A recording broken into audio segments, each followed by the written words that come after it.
Hello everyone, I'm Saket Bajpayee, Director of Prayas Physics Classes, Dehradun. Welcome students, let's have a look at this beautiful problem from Herodov. The question says, a small body capital A starts sliding from the height h down an inclined groove passing into a half circle of radius h by 2. Assuming the friction to be negligible, find the velocity of the body at the highest point of its trajectory, that is after breaking off the groove. तो देखिए बच्चों, जैसा कि सवाल में दिया हुआ है, ये जो स्मॉल बॉडी है शुरुआत करिए कहाँ से? ये शुरुआत करिए टॉप मोस्ट पॉइंट से ना, जो कि h हाइट है अबव द ग्राउंड, और वहां से इस तरीके से स्लाइड करते हुए सबसे पहले तो यहाँ पर पहुंचेगी, है ना, इस लोकेशन पर पहुंचेगी। इस लोकेशन पर पहुंचने पर इसकी स्पीड कितनी हो जाएगी, चलिए वो कैलकुलेट कर लेते हैं। तो एनर्जी कंजर्वेशन अगर लगाए तो जो पोटेंशियल एनर्जी इसके पास थी, it will get converted into kinetic energy. तो यहाँ पर हम लोग लिख सकते हैं हाफ एम यू स्क्वायर, है ना। तो यू यहाँ से कितना आ जाएगा, अंडर द रूट ऑफ, है ना, m से m चला गया तो ये बच गया under the root of 2gh। Clear है बात? अब देखिए बच्चों, यहाँ पर हम लोग एक काम कर सकते हैं, ये जो हमारे पास u आया है इसको एक और तरीके से लिखा जा सकता है। u इज इक्वल टू, देखिए हम लोग लिख सकते हैं under the root of 4gr, है ना। अब यहाँ पर मैंने रेडियस जो है उसे r कह दिया है, और हमें पता है कि रेडियस की वैल्यू है कितनी, वो तो h/2 के बराबर है। ठीक है, तो बच्चों जैसा कि हम लोग देख पा रहे हैं कि ये जो स्पीड है ये अंडर रूट 5rg से तो कम है ना। तो अंडर रूट 5rg स्पीड, इसकी क्या खासियत होती है तो वो मैं आपको बता देता हूं। जैसे मान लीजिए कि कोई पार्टिकल है ना, कोई पार्टिकल है, उसको अगर आपने इस तरीके से अंडर रूट 5rg स्पीड दी, तब क्या होता है, वो किसी तरह, है ना, ये जो सर्कुलर लूप है इसको कंप्लीट कर पाता है। ठीक है, और इस टॉप मोस्ट पॉइंट पर क्या हो जाता है कि नॉर्मल रिएक्शन जो है वो 0 हो जाता है। ठीक है, तो हम लोग यहाँ पर समझ पा रहे हैं कि चूंकि स्पीड जो है वो अंडर रूट 5rg है ना, क्रिटिकल स्पीड से क्या है, कम है। तो ये क्या करेगा, ये लेट अस से कि ये पॉइंट जो है वो d है, और ये पॉइंट जो है वो b है, और ये पॉइंट लेट अस से c है। तो ये d और c के बीच में, इन दोनों पॉइंट के बीच में लेट अस से किसी लोकेशन b पर जाकर के, है ना, क्या करेगा, ये एक्चुअली सर्कुलर ग्रूव से ब्रेक ऑफ कर जाएगा।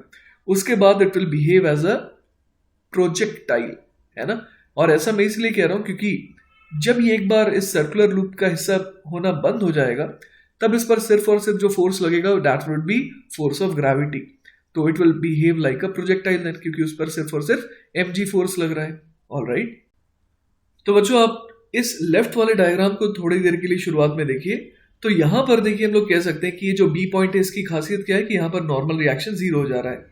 अब ये आखिरी बार, ये जो पार्टिकल ये आखिरी बार इस सर्कुलर पार्ट का हिस्सा है, तो हम लोग यहां पर क्या लिख सकते हैं, सबसे पहले फोर्स की इक्वेशन से mg का जो cos थीटा कंपोनेंट है, it is actually playing the role of the required centripetal force. तो यहां पर लिख देते हैं mv²/r।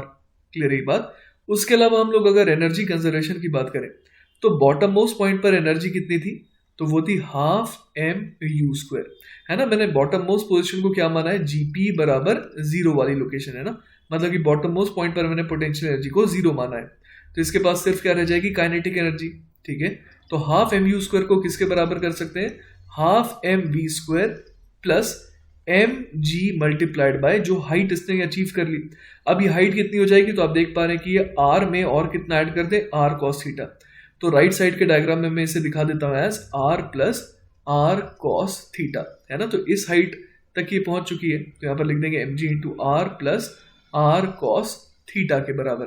ठीक है, तो अब बच्चों जैसा कि आप देख पा रहे हैं यहाँ पर कि अगर ये वाला एंगल वर्टिकल के साथ रेडियस का एंगल मैंने थीटा माना था, तो जो वेलोसिटी वेक्टर इस समय आ रही है ना बी पॉइंट पर, वो हॉरिजॉन्टल के साथ कितना एंगल बना रही है, तो वो भी हम लोग देख पा रहे हैं कि वो थीटा एंगल ही बना रही है।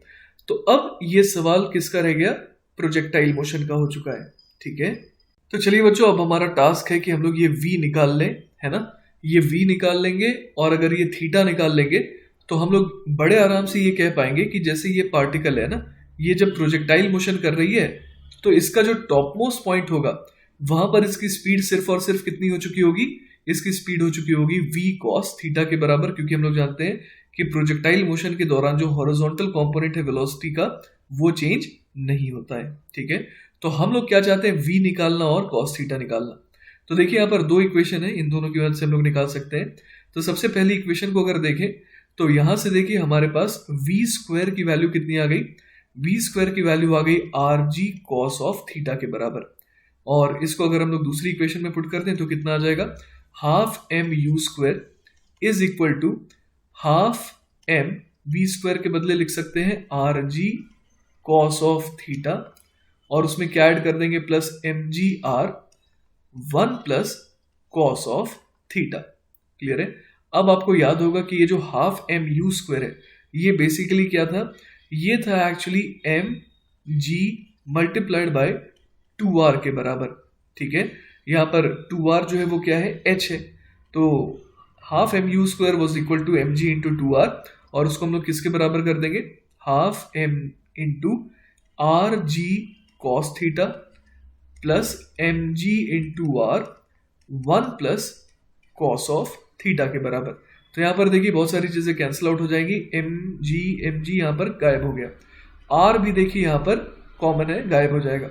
तो 2 इज इक्वल टू कितना आ गया, cos of theta upon 2 plus 1 plus cos of theta. ठीक है, तो चलिए यहाँ से कॉस थीटा की वैल्यू निकाल सकते हैं हम लोग, कितना आ जाएगा, यहां से देखिए कॉस थीटा आ जा रहा है हमारे पास 3 कॉस थीटा अपॉन 2 है ना, 3 cos theta upon 2 is equal to 1। तो यहां से देखिए कॉस ऑफ थीटा की वैल्यू कितनी आ गई, वो आ गई 2 अपॉन 3 के बराबर। तो ये वो खास एंगल है ना थीटा, ये वो खास एंगल है जिस एंगल पर पहुंचने के बाद क्या होगा, नॉर्मल रिएक्शन 0 हो जाएगा और ये अपने सर्कुलर मोशन को छोड़ करके अब किस में कन्वर्ट कर जाएगा, प्रोजेक्टाइल मोशन में। ठीक है, तो अब देखिए अगर cos थीटा आ गया तो हम लोग यहाँ पर v निकाल सकते हैं ना, m g cos theta is equal to m b square by r था, तो यहाँ पर लिख देते हैं m g cos of theta is equal to m b square upon r. अब यहाँ पर cos थीटा की वैल्यू भर देते हैं ना, तो m से m पहले गायब हो गया और g multiplied by cos theta हो जाएगा 2/3 इज इक्वल टू आ गया v स्क्वायर अपॉन r के बराबर। तो यहाँ से देखिए हम लोगों के पास v कितना आ गया, v आ गया देखिए under the root of 2 times r g upon 3 है ना। तो ये आ गया हमारे पास v और cos थीटा पहले ही आ गया था, तो अब हम लोग क्या कह देंगे कि हमारा जो आंसर है वो कितना हो जाएगा, v cos थीटा हो जाएगा ना। सवाल में देखिए हमसे यही पूछा भी गया था, देखिए सवाल में क्या पूछा गया था कि find the velocity of the body at the highest point of its trajectory, मतलब कि after breaking off the groove है ना, वो v cos थीटा ही होना है। तो देखिए cos थीटा 2/3 और v अंडर रूट 2rg/3 है, तो यहाँ से लिख देते हैं under the root of twice of rg upon 3, और cos थीटा जो है जैसा कि हम लोग देख पा रहे हैं वो 2/3 है, तो यहाँ पर लिख देते हैं 2/3। अब बच्चों सवाल में r तो नहीं दिया था, हमारे को सवाल में क्या दिया हुआ था, r के बदले उसकी वैल्यू दी हुई थी जो कि थी r was equal to h upon 2। तो यहाँ पर चलिए हम लोग वैल्यू पुट कर देंगे, तो ये कितने में कन्वर्ट हो जाएगा, it will become under the root of, यहाँ पर आ जाएगा 2/3, r के बदले लिख देंगे h/2 और यहाँ पर आ जाएगा g और बाहर है 2/3 है ना। तो यहाँ से हमारा v cos थीटा है ना, v cos थीटा जो है वो कितना आ जाएगा, हम लोग जैसा कि देख पा रहे हैं 2/3 अंडर द रूट ऑफ, यहाँ पर देखिए 2 से 2 कैंसिल आउट हो गया और ये बच गया under the root of gh upon 3 के बराबर। तो यही हो जाएगा बच्चों हमारा फाइनल आंसर। क्लियर है ये बात। तो बच्चों आई होप कि आपको ये सॉल्यूशन अच्छे से समझ में आया होगा।